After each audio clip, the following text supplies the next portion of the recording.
Salam damai dan sejahtera untuk kita dimanapun saudara berada. Hari ini kembali kita membaca, mendengarkan, dan merenungkan firman Tuhan dari Mazmur 64. Ayat pertama sampai dengan ayat yang ke-11. Demikianlah firman Tuhan.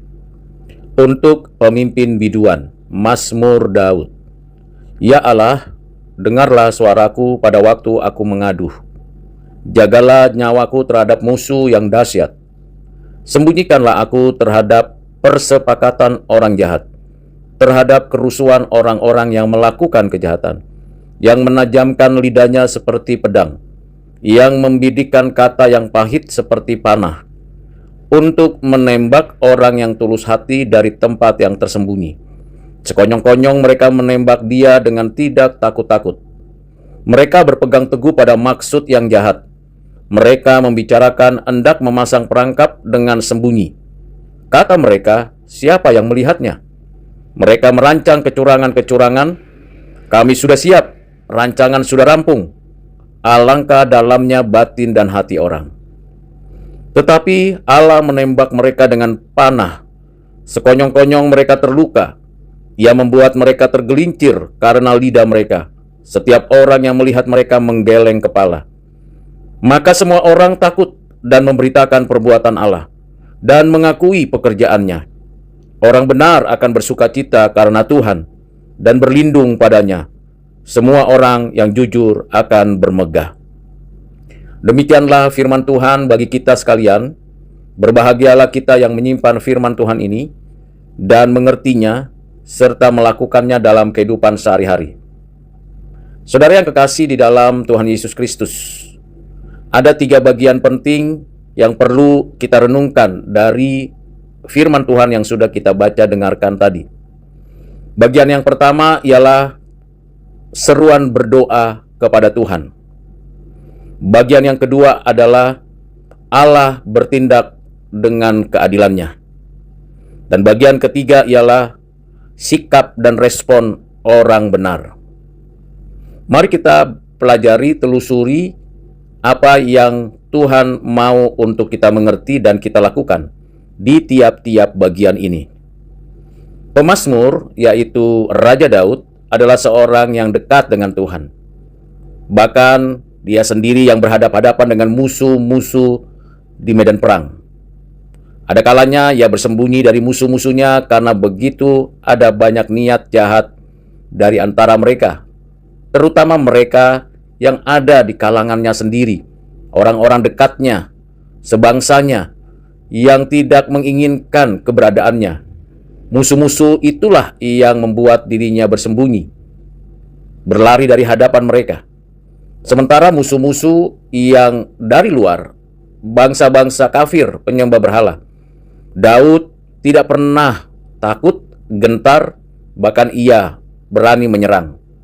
Namun untuk musuh-musuh yang bersembunyi, yang ada di antara komunitas bangsanya, Daud justru berlari dari hadapan mereka. Mengapa demikian?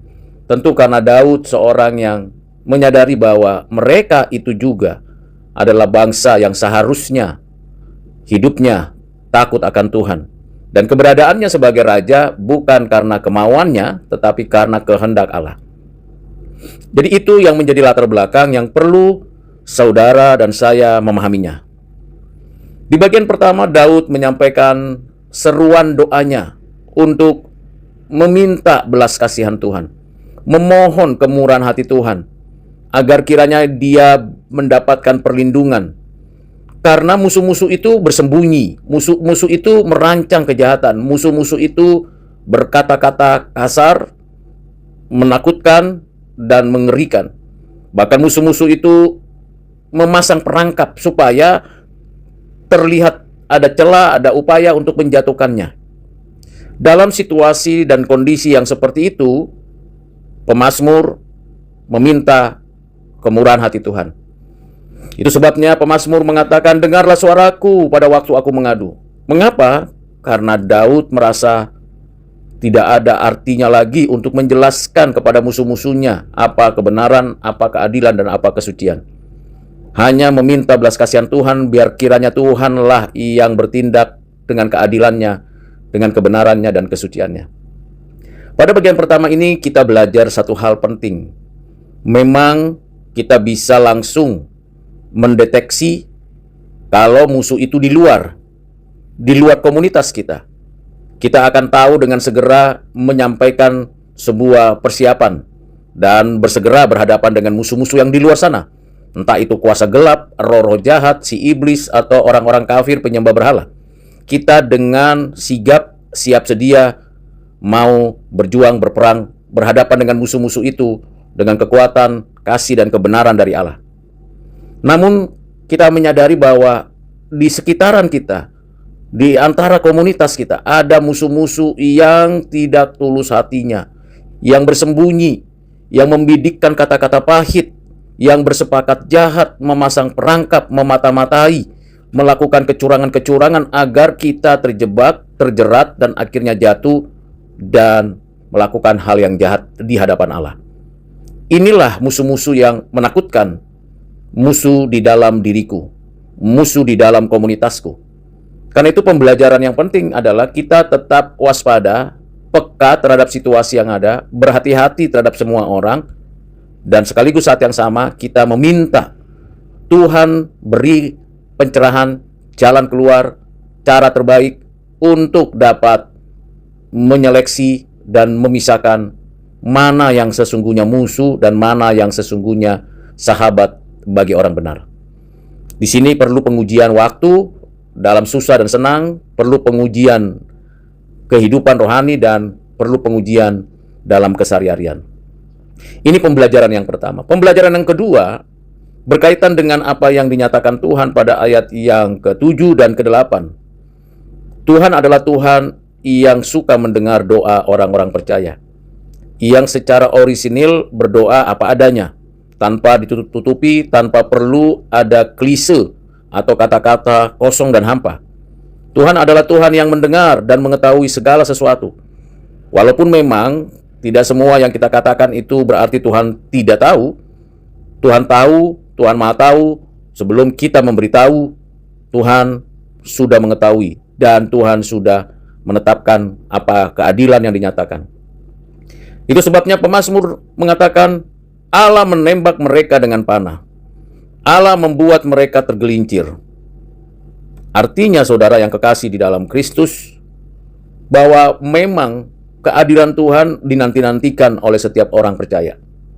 Namun bukan berarti kita meminta Tuhan membalas dendam kepada mereka yang bertindak jahat kepada kita. Tidak demikian, saudara. Kita meminta Tuhan memberikan kepada kita kesiapan, kesigapan untuk berwaspada, berhati-hati, berkata-kata bijak, bertindak dengan baik terhadap para musuh itu. Kita tidak minta Tuhan membalaskan dendam kita atau kebencian kita atau ketidaknyamanan kita kepada mereka yang berbuat jahat. Tetapi karena di dalam Tuhan ada keadilan, ada kesucian, ada kebenaran, maka permohonan seruan kita itu menjadi permohonan yang menggerakkan keadilan, kesucian, dan kebenaran Allah berkarya dinyatakan kepada mereka yang bertindak jahat. Jikalau Tuhan melakukan itu, maka itu bukan kata kita sehingga kita bersorak-sorai karena kita menyaksikan mereka melakukan kejahatan itu terluka, mereka melakukan kejahatan itu menjadi tergelincir, lalu kita bertepuk tangan, oh syukur karena mereka berbuat jahat, sehingga mereka akhirnya dihukum Tuhan. Tidaklah punya konsep seperti itu orang benar. Kita hanya berserah kepada Tuhan, karena kita tidak tahu siapa di antara musuh-musuh dekat kita itu yang melakukan kejahatan. Permohonan kita adalah permohonan yang sederhana agar kiranya mereka bertobat, kembali ke jalan yang benar, hidup sesuai dengan kehendak Tuhan. Namun, kalau Tuhan melakukan penghukuman terhadap mereka, kita hanya menyaksikan keadilan Tuhan, memandang kepada Tuhan yang adil, dan berharap melalui cara itu mereka yang jahat bertobat. Saudara yang kekasih di dalam Kristus, itu bagian yang kedua yang menjadi pembelajaran bagi kita, supaya kita tetap berarahkan hati kepada Tuhan. Bagian yang terakhir ialah bagaimana respon kita terhadap situasi dan kondisi dua hal tadi, yaitu orang-orang jahat yang ada di sekitar kita dan Tuhan yang bertindak dengan keadilannya. Pertama, respon kita ialah kita memberitakan perbuatan Allahnya, mengakui pekerjaannya. Jadi kita bukan memberitakan kejahatan dan penghukuman Allah atas mereka, tapi memberitakan Allah yang menyatakan keadilannya. Jadi sentral dari respon kita adalah pada diri Allahnya yang berkarya, bukan pada manusia yang berbuat jahat yang dihukum oleh Allah. Karena itu ketika kita menyaksikan orang-orang jahat itu dihukum Tuhan, jangan kita memberitakan kejatuhan mereka, kekacauan mereka, kerusakan mereka yang dihukum Tuhan, tetapi kita memberitakan Tuhan Allah yang berkarya, yang menyatakan keadilannya. Itu respon pertama. Respon kedua ialah kita bersuka cita karena Tuhan, bukan karena saya, bukan karena musuh-musuh, tetapi karena Tuhan. Dan kita bersuka cita karena Tuhan melindungi kita. Kita mau bisa aman nyaman dalam perlindungan Tuhan. Jadi kesukacitaan kita bukan karena musuh-musuh itu dihukum, musuh-musuh itu dijatuhkan penghakiman dan mereka mengalami kesulitan dan kesusahan, tapi karena kita dalam perlindungan Tuhan. Ini hal yang penting. Mengapa? Karena kita bisa berlindung padanya, itu anugerah. Kalau bukan Tuhan yang melindungi kita, tidak mungkin kita bisa mendapatkan kekuatan. Jadi, sikap atau respon orang benar ialah bersuka cita karena Tuhan melindungi kita. Sehingga kita tidak jatuh seperti mereka, tidak membalas kejahatan dengan kejahatan.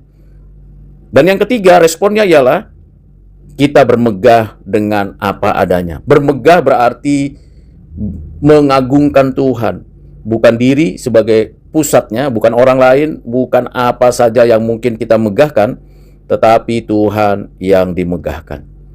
Bagaimana bisa? Karena Tuhanlah yang membuat kita bisa bertahan sampai saat ini. Kalau bukan Tuhan yang berpihak kepada kita, kita pun mirip hidupnya seperti orang-orang jahat yang memusuhi kita itu. Jangan membalas kejahatan dengan kejahatan. Balaslah kejahatan dengan kebaikan, dengan meminta keadilan Tuhan, dan berharap kepada Tuhan Allah. Selain perlindungan kepada kita, mereka pun mengalami pertobatan.